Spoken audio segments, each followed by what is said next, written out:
तो ध्रुव महाराज धीरे धीरे उनके पास गए। जैसे ही अंदर जाने लगे द्वारपालों ने रोक दिया, ध्रुव तुम अंदर नहीं जा सकते। ध्रुव ने कहा तुम जानते नहीं मैं कौन हूँ, मैं राजा का बेटा हूँ। ध्रुव ने कहा जानते तुम राजा का बेटा हो, लेकिन राजा का आदेश है कोई अंदर नहीं आ सकता, वो हमें सजा देंगे। ध्रुव ने कहा महाराज अगर सजा देंगे तो तुम्हें मैं बचा लूंगा, लेकिन मैं सजा दूंगा तो कौन बचाएगा। ध्रुव जी अंदर चले गए। उस समय राजा उत्तानपाद अपने दूसरे बेटे को उत्तम को गोद में खिला रहे थे, बिठाकर गोद में लाड प्यार कर रहे थे। सुरुचि बगल खड़ी थी। दौड़ते दौड़ते ध्रुव वहां पर पहुंचे और उत्तानपाद ने जैसे देखा तो प्रेम उमड़ आया, उठाकर अपनी दूसरी गोदी में बिठा लिया और उस उत्तम को नीचे उतार दिया। तो सुनीति सुरुचि को अच्छा नहीं लगा। सुरुचि ने विचार किया अभी ये स्थिति है तो आगे जाके क्या होगा। ध्रुव महाराज की हाथ को पकड़ा और जमीन पे गिरा दिया। ध्रुव ने कहा माँ आपने मुझे जमीन पे क्यों गिराया, मैं तो पिता की गोद में बैठा था। सुरुचि ने कहा तुम इसकी गोद में बैठने योग्य नहीं हो। क्यों नहीं हूं माँ? सुरुचि कहती तुम भले ही राजा के बेटे हो, लेकिन तुम्हें जन्म मैंने नहीं दिया, इसलिए तुम इनकी गोद में नहीं बैठ सकते। अगर तुझे राजा की गोद में बैठना है बेटा तो जा भगवान का भजन कर, भगवान को प्रसन्न कर। जब भगवान प्रसन्न हो जाए तो वर मांगना कि मुझे सुरुचि की गोद से जन्म दे।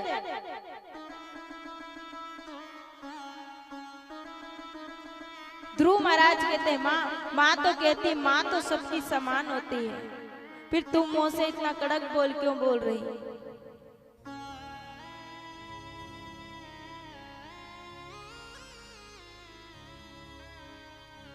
रो रो कर ध्रुव जी महाराज वहां से चले गए। माँ के पास गए तो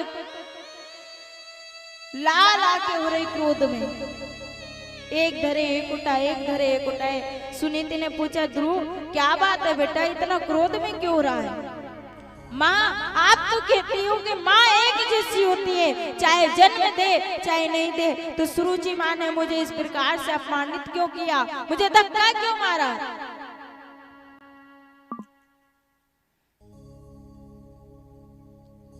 सुनीति कहती हुआ क्या बेटा। माँ मैं पिता की गोद में बैठने के लिए गया था, पिता से लाड प्यार पाने के लिए गया था। मुझे माँ ने धक्का देकर कहा जा जंगल में जा और भजन कर और भगवान से आशीर्वाद मांग के मेरे गर्भ से तुझे जन्म दे। माँ मैं उस माँ सुरुचि मैया को छोड़ूंगा नहीं। माँ ने कहा बेटा सही तू कह रही है, अरे जिस हाड़ मास के पुतले की गोद में बैठने के लिए तू तरस रहा है ना, अगर तुझे परम पिता की गोद मिल जाए ना तो इसकी जरूरत नहीं पड़ेगी। सही तो कहा बेटा भजन करने की। नन्हे से ध्रुव के पल्ले में गांठ पड़ गई। माँ ये परम पिता होते कौन है और रहते कहाँ है, ये करते क्या है। बेटा वो भगवान है, चतुर्भुज रूप में रहते हैं, नारायण है, हर जगह है। कहाँ रहता है माँ? माँ कहती है हरि व्यापक सर वस्त्र समाना, प्रेमित प्रकट होई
समाना, प्रेम ते प्रकट होत में जाना।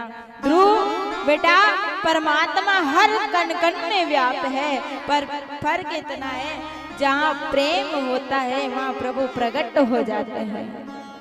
पसान से प्रकट हो जाते हैं, खम्भ से प्रकट हो जाते हैं। प्रेम में, पुकार में करुणा होनी चाहिए।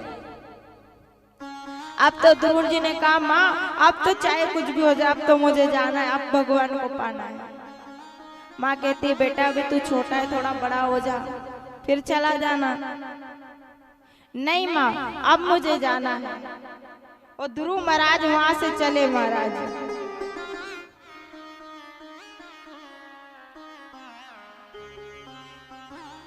रात्रि का समय हुआ, रात के ठीक 12 बजे।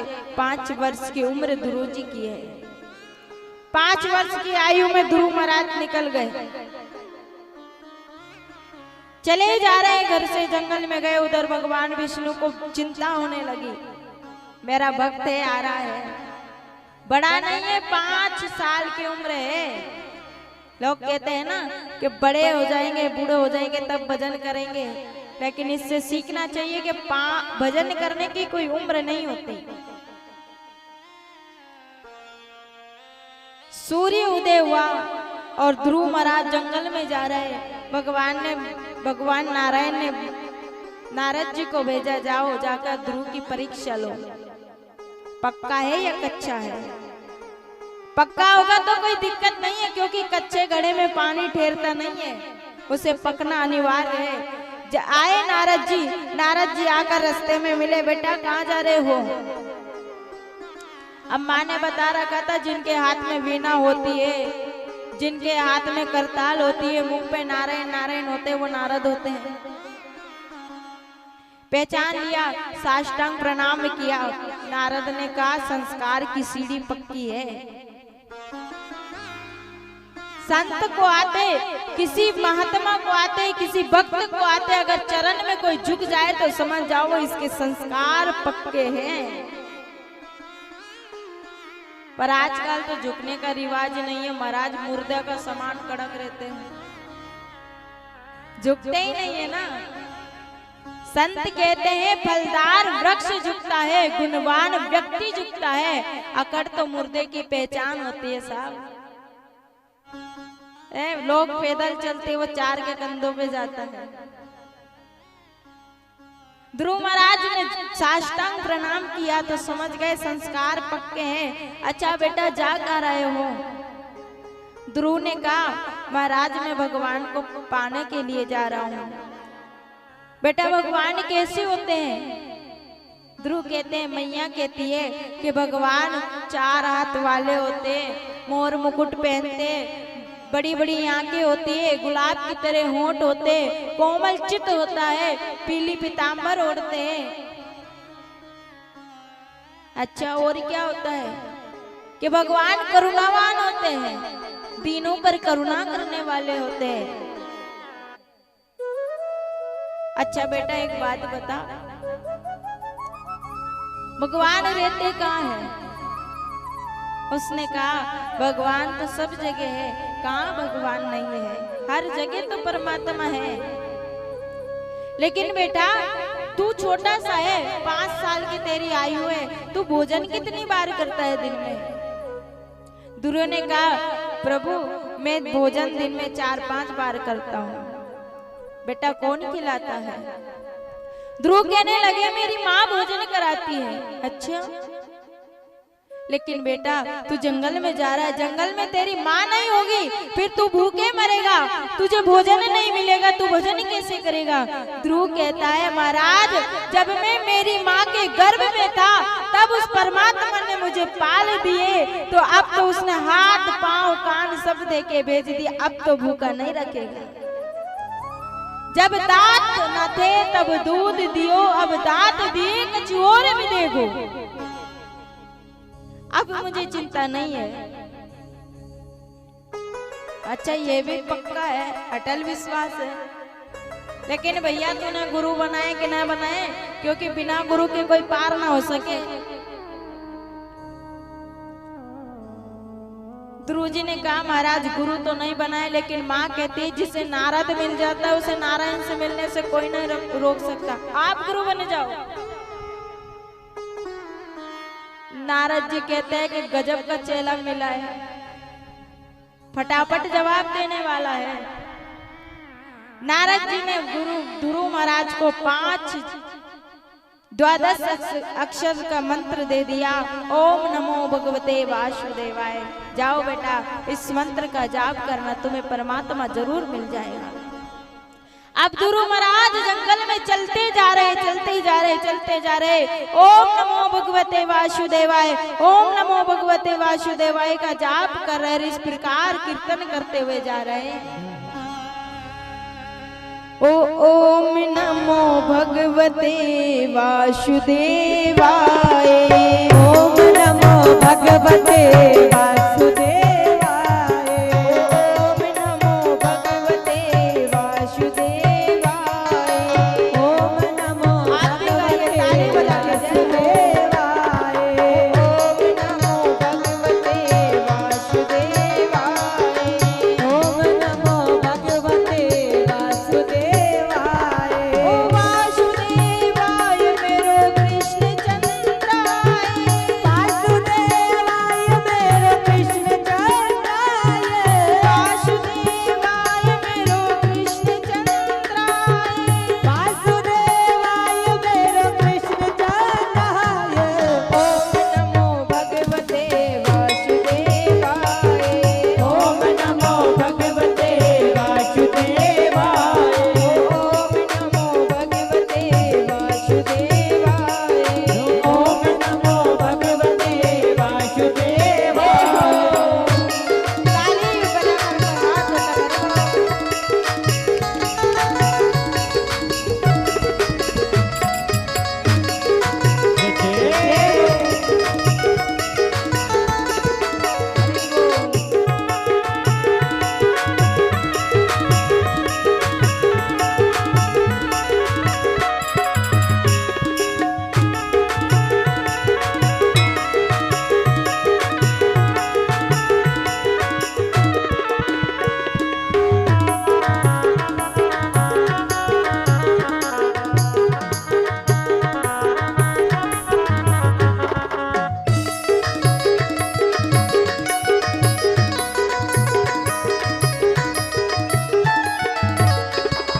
ओम नमो भगवते वासुदेवाय, ओम नमो भगवते वासुदेवाय, ओम नमो भगवते वासुदेवाय, ओम नमो भगवते वासुदेवाय, वासुदेवाय, वासुदेवाय, वासुदेवाय, वासुदेवाय, कृष्ण चंद्राय, कृष्ण चंद्राय,